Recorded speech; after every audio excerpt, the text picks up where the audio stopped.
বৈষম্যবিরোধী ছাত্র আন্দোলনে শেখ হাসিনা পদত্যাগের পর থেকে আইনশৃঙ্খলা পরিস্থিতি অবনতির কারণে চট্টগ্রামের প্রায় রাস্তায় ভয়াবহ আকার ধারণ করেছে যানজট পরিস্থিতি। প্রতিদিন নগরীর বিভিন্ন সড়কের মোড়ে মোড়ে লেগে থাকে যানজট। যানজটের কারণে চরম ভোগান্তিতে পড়েছেন চাকরিজীবী সহ সাধারণ মানুষ। বাদ যাচ্ছে না অ্যাম্বুলেন্সের রোগী, শিক্ষার্থী, বিমান যাত্রী সহ সকলেই। জ্যামের অবস্থা তো ভালো না, খুব খারাপ। আসলে রাস্তাঘাটগুলো ঠিক করা উচিত, আর আপনার নিয়ম কানুন রুলসগুলো মানা উচিত ঠিকঠাকভাবে। আমাদের যে পুলিশ ভাইরা ছিল, ওনাদের দায়িত্বগুলো আগের মতো পালন করতেছে না। ওনারা একটু মোটামুটি রিল্যাক্সেবল আছে। জ্যাম আছে, বন্দরে গাড়ি ঢুকতেছে তো বারেক বিল্ডিং থেকে নিয়ে আপনার 3 নম্বর গেট পর্যন্ত এখানে প্রতিনিয়ত জাম লাগতেছে। আগের থেকে বেশি আছে এখন, কারণ তো আইনশৃঙ্খলা নিয়ন্ত্রণ নাই, সেই জন্য মানে জাম হইতেছে আর কি।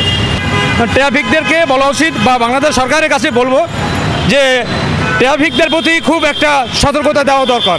হ্যাঁ, যে তারা যে কাজগুলি করছে আর একটু মনোভাব করলে আশা করি দেশের এই সতর্কতা জ্যামটা থাকবে না।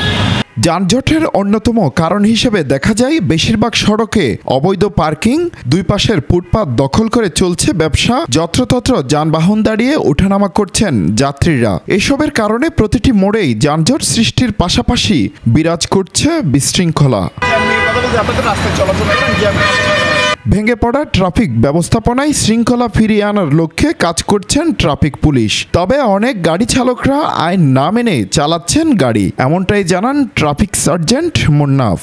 বৈষম্য বিরোধী আন্দোলনের যে একটা ঘটনার পর থেকে আইনশৃঙ্খলা পরিস্থিতির একটা অবনতি, এবং এই অবনতি থেকে তো দেখা যাচ্ছে যে সাধারণ পাবলিক বলেন, চালক বলেন, যাত্রী বলেন, কেউ তারা এখন সাধারণ একটা ট্র্যাকে নাই।